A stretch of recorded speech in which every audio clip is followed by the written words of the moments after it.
খবরগুলো ভালো লাগে না? আরো জোরে। এখন আমাদের দেশে কিন্তু নামাজ সংক্রান্ত বিষয় নিয়ে বলতে গেলে আরো বড় সমস্যা দেখা দিয়েছে।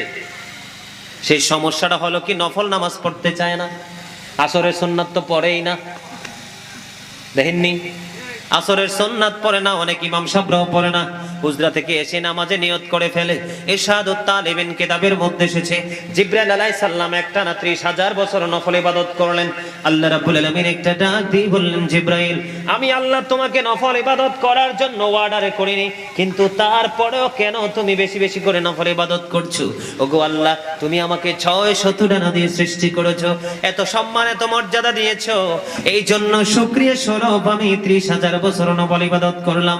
এবার বন্ধু আল্লাহ রাব্বুল আলামিন ডেকে ডেকে বললেন, ফেরেশতারা তোমরা সাক্ষী থাকো, আমার হাবিবের উম্মতগুলো আমার নবীকে মহব্বত করে অল্প কিছুক্ষণ সময় যদি নফল ইবাদতের মধ্যে কাটাই রে, আমিও দ্বিতীয় জান্নাত দিয়ে পুরস্কৃত করব।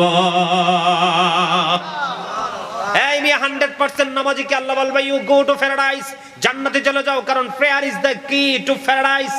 নামাজ হলো জান্নাতের চাবি, ঠিক কিনা বলেন? আসসালাতু মিফতাহুল জান্নাহ, নামাজ হলো কি জান্নাতের প্রেয়ার ইজ দ্য কি টু প্যারাডাইস, নামাজ হলো জান্নাতের চাবি। জোরে জোরে বলেন না সুবহানাল্লাহ। বন্ধুরে আমার, আমাদের মধ্যে অনেককে দেখা যায়, আমরা দেখতে পাই বিশেষ করে মাগরিবের নামাজটা কিন্তু অত্যন্ত রহস্যময় একটা নামাজ বন্ধু। অনেক সময় দেখি জামাতের পরে 2 রাকাত সুন্নাত পরে বের হয়ে যায়। মাগরিবের নামাজ কয় রাকাত? 7 রাকাত। কিন্তু দেখবেন এখন ম্যাক্সিমামই পরে 5 রাকাত, পরে নফল নামাজটা পড়ে না, ঠিক না বেঠি? অথচ হাদিস শরীফের মধ্যে এসেছে বন্ধু, কেউ যদি মাগরিবের নামাজটা পরিপূর্ণরূপে আদায় করে, আদায় করার পরে সালাতুল আওয়াবিন আছে না 6 রাকাত, কথা বলেন না কেন?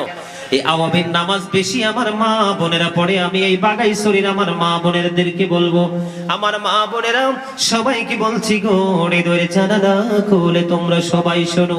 আল্লাহর হাবিব সরকারে দো জাহান রাহমাতুল লিল আলামিন তিনি বলে দিয়েছেন, কোন মানুষ যদি, কোন মুমিন মুমিনাত যদি এই মাগরিবের নামাজটা পড়ার পরে যদি কোনো দুনিয়ার কোনো কথা বলবে না, কি করবে না? দুনিয়ার কোনো কথা বলবে না, আলাপ আলোচনা করবে না।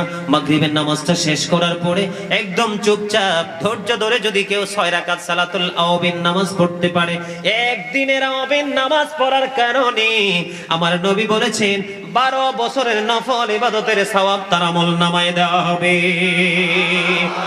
তবে শর্ত হলো দুনিয়ার কোনো কথা বলা যাবে না।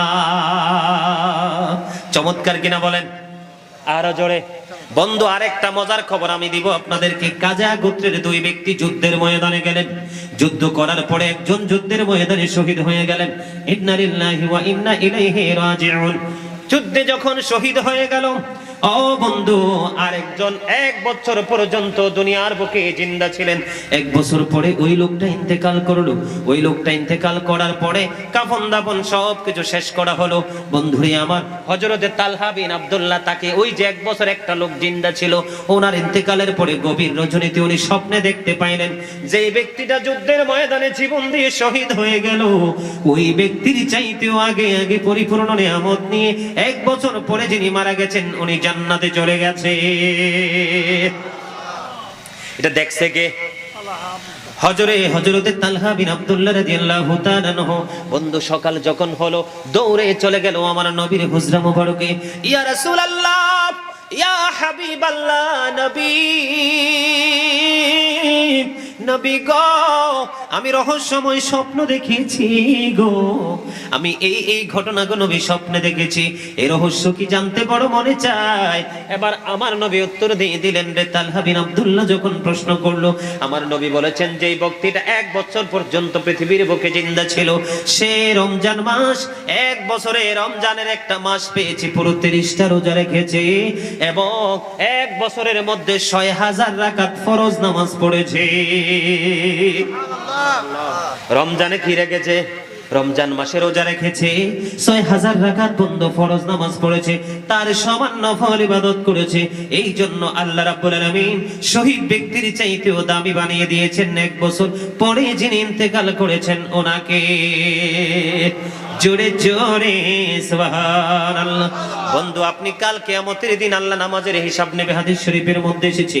আপনি হাজার চেষ্টা করলেও বন্ধু এড়িয়ে যেতে পারবেন না। আবু বকর সিদ্দিক রাদিয়াল্লাহু তাআলা আনহুর জীবনী থেকে আমি আপনাদেরকে নামাজ সম্পর্কে যত্নবান হওয়ার একটা তথ্য আমি দিতে চাই আপনাদেরকে।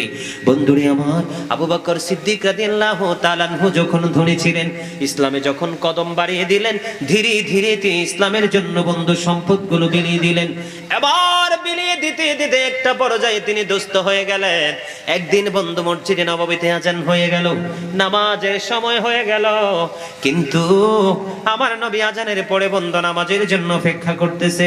আবু বকর সিদ্দিক মসজিদে নামাজ পড়তে যায় না। আমার নবী আশ্চর্য হয়ে গেলেন, মসজিদে অপেক্ষা করতেছেন। কেন রে আমার আবু বকর নামাজ পড়তে মসজিদে আসে না বন্ধু? আবু বকর সিদ্দিক রাদিয়াল্লাহু তাআলা আনহু যখন দেরিতে গেলেন, আমার নবী একটা ডাক দিয়ে বললেন, রে আবু বকর, আমি থাকা অবস্থায় আপনাদের এই অবস্থা, আমি চলে গেলে না জানি কি অবস্থা হবে। জোরে জোরে বলুন না সুবহানাল্লাহ। বলেন নবী গো তোমার ভালোবাসায় পাপ মুছে যায়, ইয়া নবী ইয়া নবী ইয়া নবী ইয়া নবী ইয়া নবী ইয়া নবী, নবী গো তোমার ভালোবাসায় জান্নাত পাওয়া যায়, বিআন্না লাহুমুল জান্নাহ বিআন্না লাহুমুল জান্নাহ, ইয়া নবী ইয়া নবী ইয়া নবী। মারহাবা বলেন আর জোরে। কৃপণ মানুষ আল্লাহ দেখতে পারে না। কিও পারেনি? হুজুররা পারেনি? আল্লাহ কি কৃপণ মানুষ পছন্দ করে? আর অহংকারীদেরকে তো আল্লাহ দেখতেই পারে না। অহংকার একমাত্র আল্লাহরই মানায়। এত সুন্দর কথা বলার পরেও যার জবান চলে না, আমি মনে করব আপনি অহংকারী, একেবারে কপাল পুড়ে যাবে। আল্লাহ ডাজন্ট লাইক দ্য প্রাউড। আল্লাহ অহংকারীকে পছন্দ করেন না। ঠিক না বে ঠিক? আরো জোরে। কথা না বললে মনে করব আপনি বন্ধু কিপটা। আর যদি বলেন হুজুর গো আমরা তো কিপটা মানুষ না, বড় ভালো মানুষ, তাইলে বলবো আপনারা অহংকারী। কি বল কথা কইছি? নাহলে কথা বলেন না কেন? আপনি সশরীরে জিন্দা, কথা বলবেন না কেন? মরে গেলে আলাদা হিসাব। এই মিয়া কি লাভ হবে আমি অন্যজনকে দোষে, সব পেয়েছি আমি আমার আপন কর্ম দোষে। ঠিক না ঠিক? কেউরই দোষ দিয়ে লাভ নাই। আপনার যেমন কর্ম তেমন ফল। সোজা কথা, একদম সোজা না? ডাইরেক্ট না ইনডাইরেক্ট? একদম ডাইরেক্ট কথা।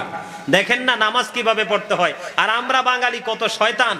এটা নবীর উম্মত দাবি করে, সুন্নি জামাত দাবি করে, মালমারির ভিতরে নিয়ে কত সুন্দর পাঞ্জাবি তাও করে রেখে দিয়েছে, আর না মসজিদে যায় টি শার্ট পরে। ঠিক না বেঠি? আরো জোরে। আমরা এইটুকুই ডিজিটাল হতে পারছি, আর নাহলে আমলের দিক দিয়ে ডিজিটাল। এই নিয়ে বিয়ের বাড়িতে গেলে চাই যদি ওটের গোস্ত থাকে, কেউ গরু গোস্ত খাবে?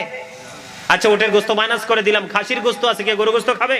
বন্ধু আমরা এত চালাক মুসল্লি, খাবারের ক্ষেত্রে সবচেয়ে উত্তম যেটা এটা, আর আমলের ক্ষেত্রে সবচেয়ে ছোট্ট যেটা এইটা। ঠিক না বেঠি? এবার আমি বলতে চাই, আবু বকর সিদ্দিক রাদিয়াল্লাহু তাআলা আনহু ডাক দিয়ে বললেন, নবী গো আমি তো ইচ্ছে করে দেরি করিনি গো, আমি ইচ্ছে করে কখনো দেরি করতে পারি না গো নবী। ও গো নবী আমার তো পোশাক ছিল না। আমার নবী নামাজ পড়লেন, নামাজ শেষ করে বন্ধু দোয়া করে দিলেন। দোয়া যখন করে দিলেন, নামাজ শেষ হয়ে যখন আমার নবী মসজিদে নববীর বাহিরের বারান্দায় বাহিরের সিঁড়ির দিকে যখন কদম মোবারক বাড়িয়ে দিলেন, এবার চাইয়া দেখে হযরতে জিবরাইল খেজুর পাতার পোশাক পরে আমার নবীর সামনে। জোরে জোরে সুবহানাল্লাহ। আরো জোরে বলেন না সুবহানাল্লাহ। আরে আরো জোরে।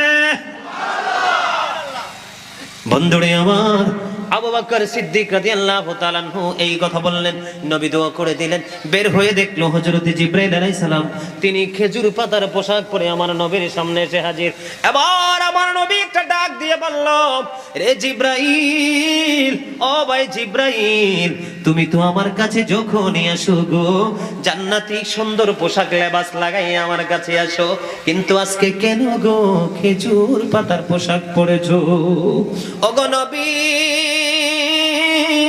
নবী গো শুধু আমি না গো, আজকে আসমানের সকল ফেরেশতারা এই মুহূর্তে খেজুর পাতার পোশাক পরিধান করেছে। রহস্য কি বন্ধু? আবু বকর সিদ্দিক রাদিয়াল্লাহু তাআলা আনহু দিনের জন্য অর্থ ব্যয় করতে করতে একেবারে দুস্থ হয়ে গেল। আজকে নামাজ পড়তে যাওয়ার জন্য পর্যন্ত পোশাক নাই। কেদা প্রমাণ করে ওনার গায়ের মধ্যে ছিল ছোট্ট জামা, এই জামা ওনার ঘরের মধ্যে ছিল বালিশের দুইটা গিলাম। এবার তিনি কি করলেন? এদিকে নামাজের সময় হয়ে গেছে। ও বন্ধু, আমার নবী নামাজের ইমামতি করবে। আবু বকর পাগল হয়ে গেছে। একদিকে আমার নবী অপেক্ষা করতেছে, আর একদিকে আল্লাহর করা ওয়ার্ডার সময় মতো নামাজ। আবু বকর পাগল হয়ে গেছে, আমি এখন কি করব? আরে আর ঘরের মধ্যে আছে বালিশের গিলাম। বন্ধু তিনি বালিশের গিলামগুলো ছিঁড়ে ফেললেন, কারণ নামাজের জন্য পোশাকের একটা শর্ত কন্ডিশন আছে না নাই? এখন উনি পাগল হয়ে গেছে, আমি কি করব? কেমন করে শরীয়তের বিধান আমি মান্য করব? বন্ধু বানানো গল্প না রে, অত্যন্ত আল্লাহ নবীর সাথে প্রেমময় গল্প। জোরে জোরে বলুন না সুবহানাল্লাহ। এবার আবু বকর সিদ্দিক রাদিয়াল্লাহু তাআলা আনহু বালিশের গিলাফ বন্ধ ছিঁড়লেন। ছিঁড়ে গায়ের জামার সাথে কিভাবে জোড়া লাগাবে? এখন অত্যাধুনিক মেশিন আছে, সুই সুতা আছে, তখন ছিল না। বন্ধ কিতাব প্রমাণ করেছে খেজুর কাটাকে তিনি সুই হিসাবে ব্যবহার করলেন, আর খেজুর পাতাকে তিনি সুতা হিসাবে ব্যবহার করে করে সুন্দর করে নিজের গায়ের জামার সাথে যুক্ত করে একটা লম্বা জামা বানাইলেন।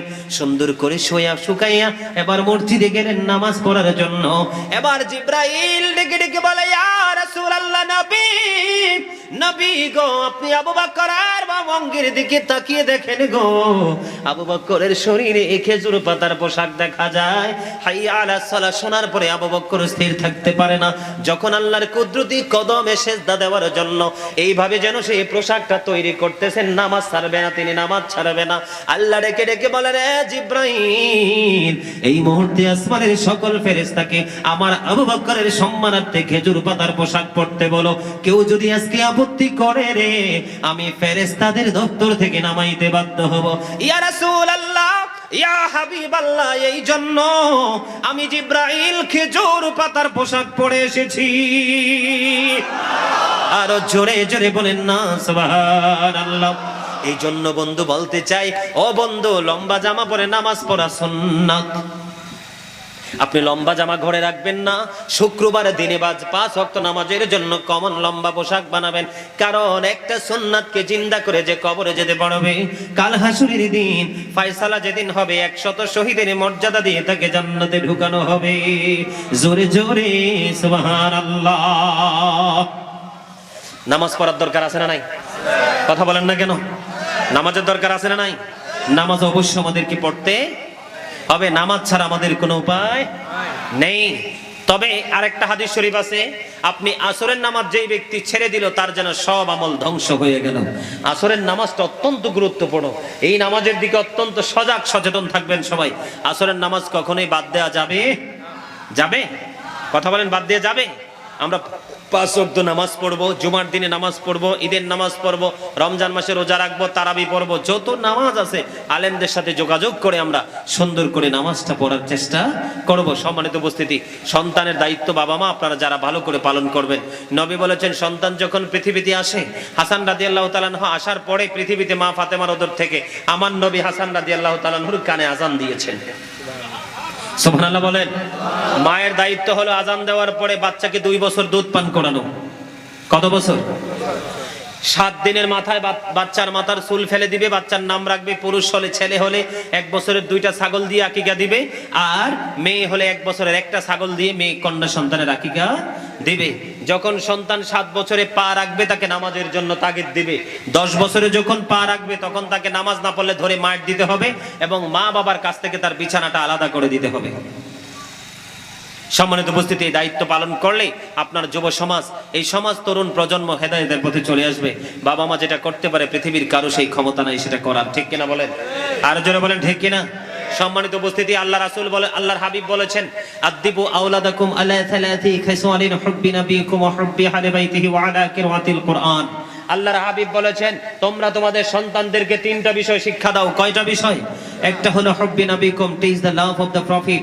এরপরে বলা হচ্ছে হুব্বি আহলি বাইতিহি ওয়া হুব্বি আহলি বাইতিহি, নবীর পরিবার, টিচ ফ্যামিলি লাভ। তারপরে বলেছেন ওয়া আলা কিরাআতিল কুরআন, learn to recite the holy কুরআন।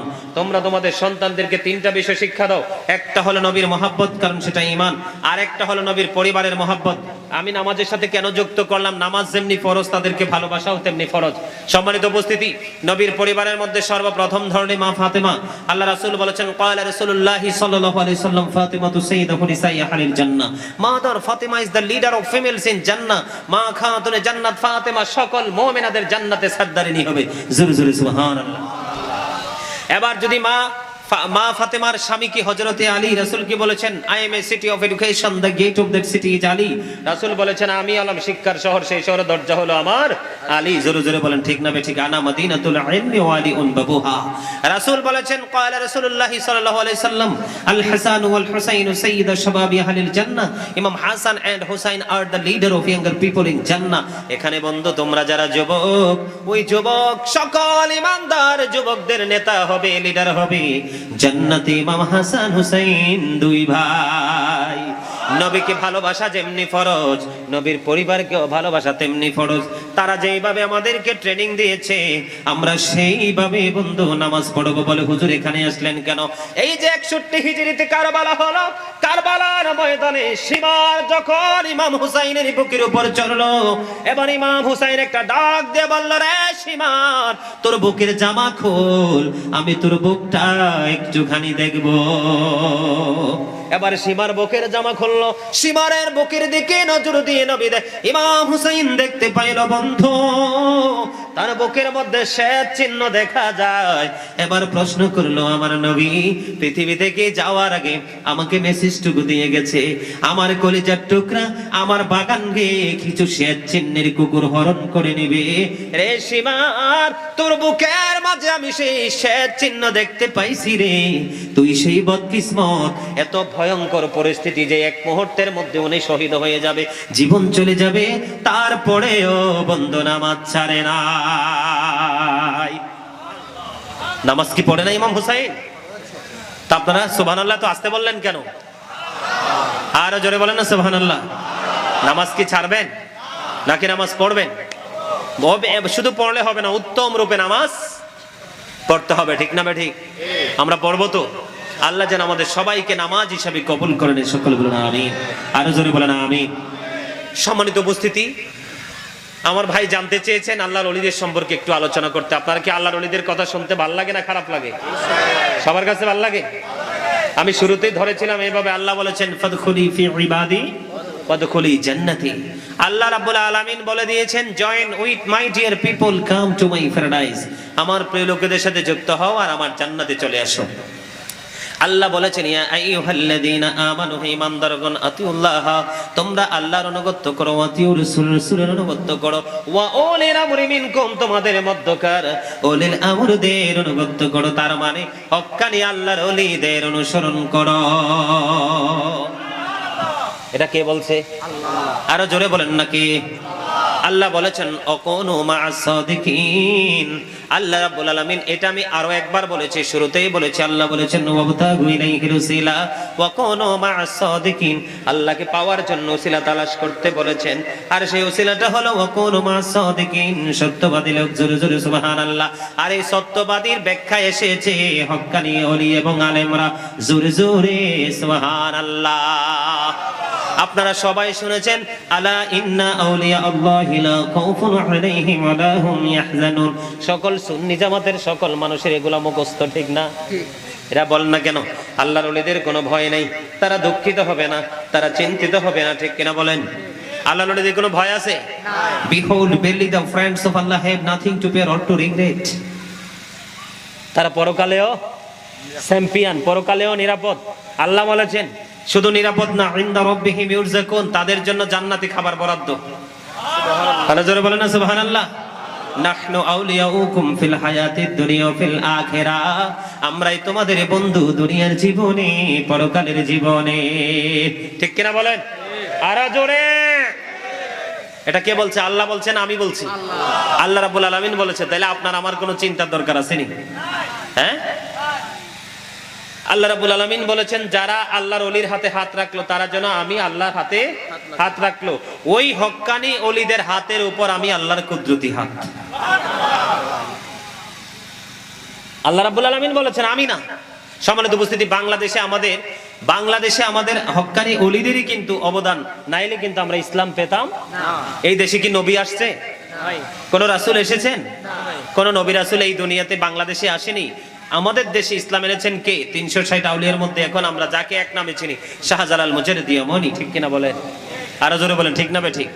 আল্লাহর ওলিদের যে কি পরিমাণ অবদান এই বাংলার জমিনে আছে, এটা একমাত্র যারা আল্লাহর ওলিদের সাথে প্রেম করতে পারছে তারাই দেখতে পারছে। যেমন আমি যদি আপনাদেরকে একটা তথ্য দিতে চাই, এই যে আমি যেটা প্র্যাকটিক্যালি দেখেছি আর কি, আমাদের শাহপুর দরবার শরীফের পীর সাহেব কেবলার নাম শুনছেন কিনা আপনারা জানি না, কুমিল্লা, যার জবরদস্ত একজন আল্লাহর ওলি ছিলেন। যখন কলম ধরেছেন ইংলিশে পুরো কিতাব কমপ্লিট করে ফেলেছেন, যখন আবার কলম ধরেছেন উর্দুতে পুরো কিতাব আপনার কমপ্লিট করে ফেলেছেন, যখন আবার আরবিতে ধরেছেন পুরো কিতাব আরবিতে করেছেন, আবার কখনো কখনো আরবি বাংলা ইংলিশ মিলিয়ে ট্রান্সলেট করে কিতাব তিনি লিখেছেন। জোরে বলেন না আলহামদুলিল্লাহ। উনি একটা কিতাব লিখেছেন হব্বুন নবী, প্রফিটস লাভ, নবীর মহাব্বত, একটা কিতাব লিখেছেন।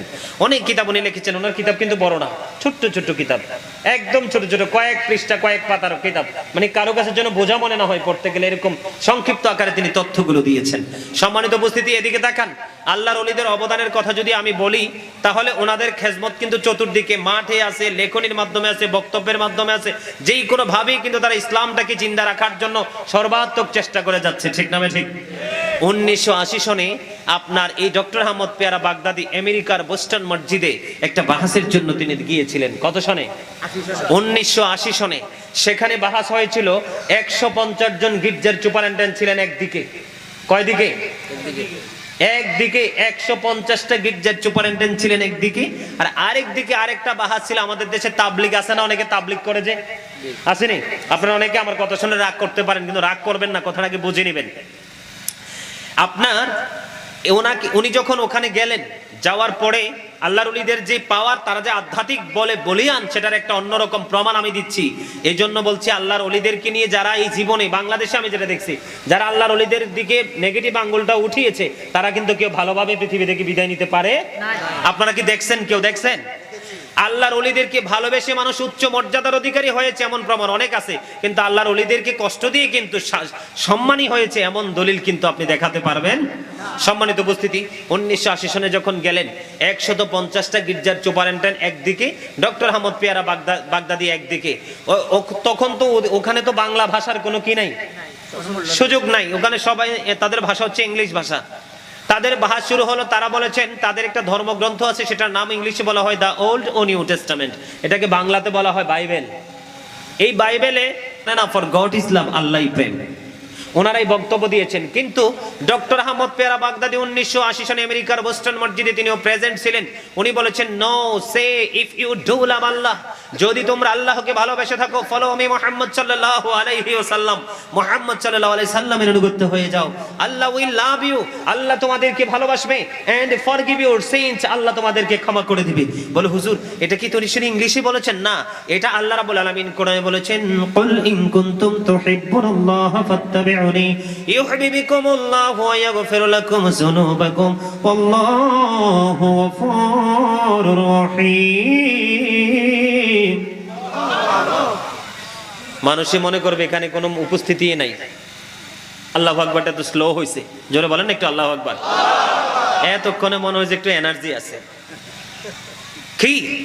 এদিকে দেখেন, আমরা যদি আল্লাহকে ভালোবেসে থাকি, তাহলে ফলো কাকে করতে হবে? আমাদের রাসূলকে, আমাদের নবীকে। আল্লাহ তখন বলেছেন, আল্লাহ উইল লাভ ইউ, আল্লাহ আমাদেরকে ভালোবাসবে, এন্ড ফরগিভ ইউর সিনস, সমস্ত জীবনের গুনাহ মাফ করে দিবে। সুবহানাল্লাহ। উনি নিজে থেকে বানিয়ে বলেননি, উনি কিন্তু আল্লাহটাকে তিনি অন্য ভাষায় তাদেরকে বোঝাতে সক্ষম হয়েছেন।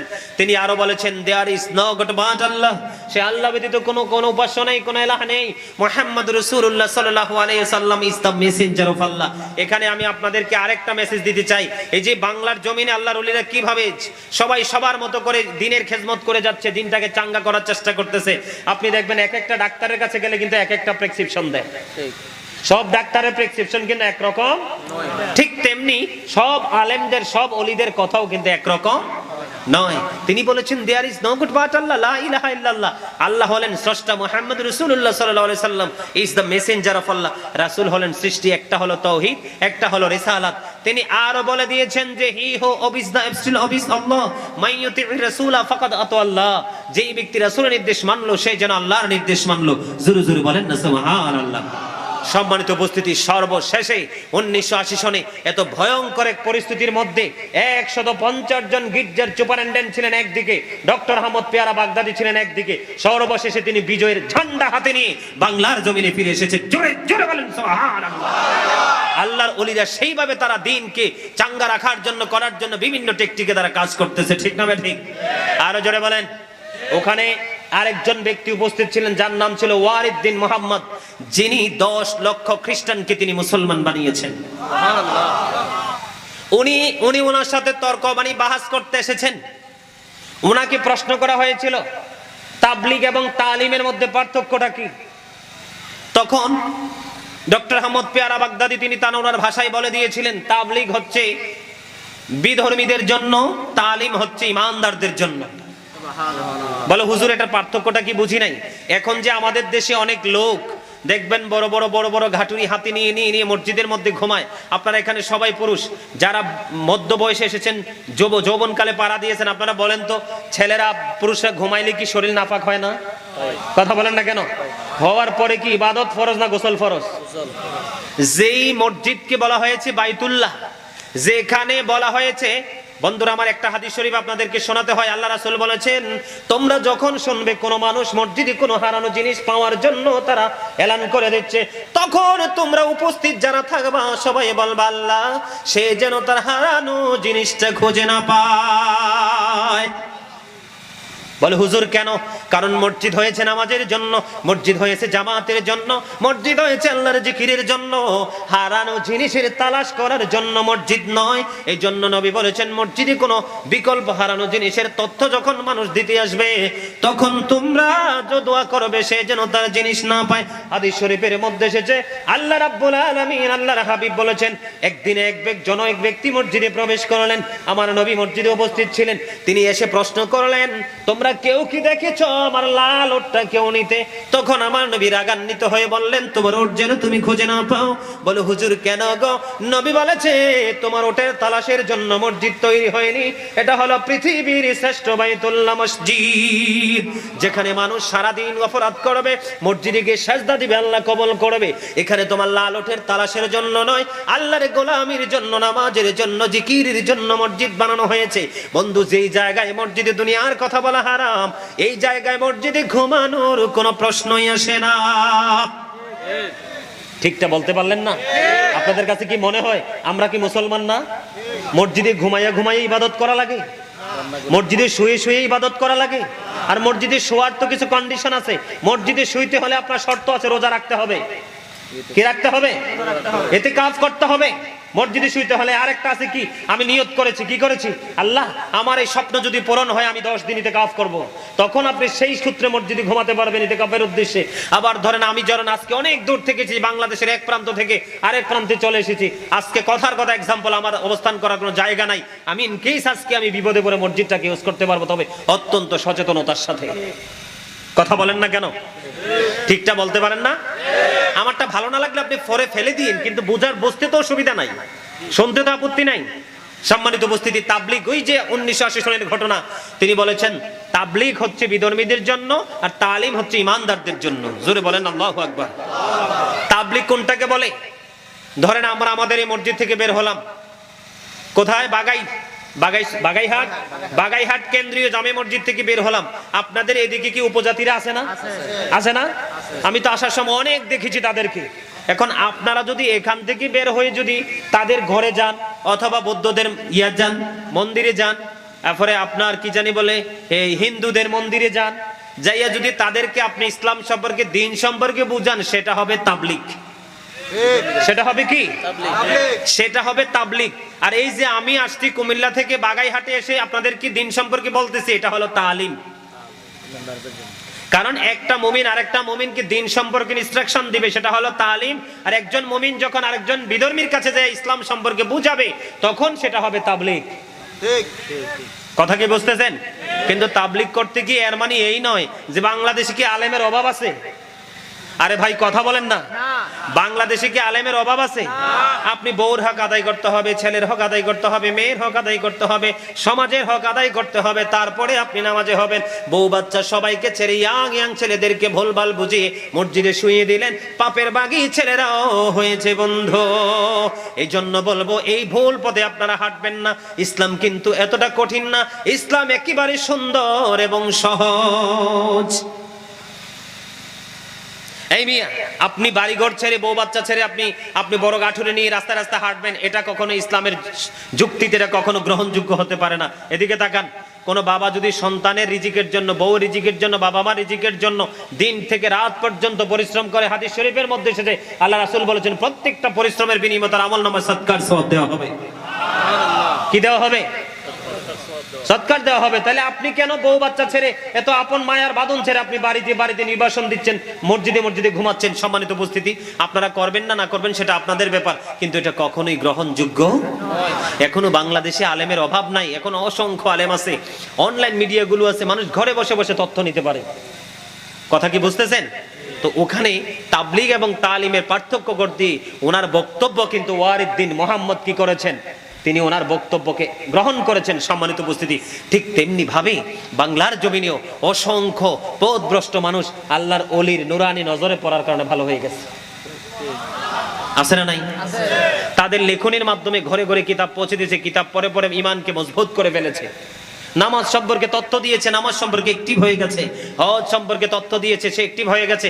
আমার কাছেও কিন্তু এখনো বর্তমানে গত মনে হয় 15-20 দিন আগে আমি গিয়েছিলাম, আপনার কি জানি বলে আমাদের কুমিল্লাতে চ্যানেল 5-এর অফিসে গিয়েছিলাম, মানে কয়েকজন পীর সাহেবের লেখা বই আমাকে দিয়ে দিল। পরে আমি এগুলো যে হেডলাইনগুলো দেখলাম, অত্যন্ত চমৎকার ভাবে তারা এক একজন এক একটা বিষয়ের উপরে তারা রচনা করেছে। জোরে জোরে বলেন না সুবহানাল্লাহ। সম্মানিত উপস্থিতি, আমি আপনাদেরকে বলবো হক্কানি আলেম, হক্কানি আল্লাহর ওলিদের সাথে সম্পর্ক রাখবেন, কোরআন হাদিসের আইনগুলো যথাযথভাবে মানে নিজের জীবন পরিচালনা করার চেষ্টা করবেন। আল্লাহ যেন আমাদের সবাইকে আল্লাহর প্রিয় বান্দা হিসাবে কবুল করেন, সকলে বলুন আমিন। আরো জোরে বলেন আমিন। আর আলোচনা করব না, 11:30 বেজে গেছে, মিলাদ পড়তে হবে, কিয়াম করতে হবে, মুনাজাত দিতে হবে, আমাকে কিন্তু আবার রওনা দিতে হবে। সম্মানিত উপস্থিতি, আপনাদের সকলকে বিনীতভাবে অনুরোধ করব, বিশেষ করে এখানে আজকে কিন্তু আসার প্রস্তুত আমার ছিলাম না। কালকে ওই যে আমার ভাই কাউসার উদ্দিন নূরির সাথে কালকে অনেক প্রশ্ন করেছি, সে কিন্তু আমাকে, আমি যতই কিন্তু ঘুরিয়ে পেঁচিয়ে প্রশ্ন করেছি, সে কিন্তু খুব সফটলি উত্তর দিয়েছে। সে কিন্তু চাইলে আমার সাথে রাগ করতে পারতো, হুজুর কালকে মাহফিল, আপনি আমাকে এত প্রশ্ন কেন করতেছেন? আমি শুধু ব্যবহার নিয়ে আপনাদেরকে ছোট্ট একটা আলোচনা শোনাবো, শুনবেন? ব্যবহার বৃষ্টি হলে মায়েশা সিদ্দিকা রাদিয়াল্লাহু তাআলা আনহা থেকে হাদিস বর্ণিত, বুখারী এবং মুসলিম শরীফের মধ্যে এসেছে, আল্লাহ রাসূল বলেছেন যে, আল্লাহর হাবিব বলেছেন, নমনীয়তার কারণে আল্লাহ রাব্বুল আলামিন যেই নিয়ামত দান করে, কঠোরতার কারণে সেই নিয়ামত দান করে না। সুবহানাল্লাহ বলবেন না? আরে আরো জোরে। যে কোনো বিষয়ের মধ্যে যখন নমনীয়তা থাকে সেটা হয়ে যায় অত্যন্ত প্রেমময়, আর যখন এখান থেকে নমনীয়তা উঠে যায় তখন কিন্তু এটা কি হয়ে যায়? একদম বিষের বোতলের মতো হয়ে যায়, বিকৃত হয়ে যায়। এই জন্য নমনীয়তা আমাদের কাছে অবলম্বন করতে হবে। সম্মানিত উপস্থিতি, আল্লাহর হাবিব বলেছেন হাদিস শরীফের মধ্যে এসেছে, আল্লাহ রাসূল 3 শ্রেণীর মানুষের উপর আল্লাহর রহমতের চাদর দিয়ে আবৃত করে রেখেছেন এবং তাদেরকে চিরস্থায়ী জান্নাতে পৌঁছাবে। সেই ব্যক্তি হলো যে বড় হওয়ার পরেও, ক্ষমতাধর হওয়ার পরেও গরিব মানুষগুলো, নিম্ন শ্রেণীর মানুষগুলোর সাথে মিষ্টি ব্যবহার করেছে। সুবহানাল্লাহ বলেন না? আর জোরে।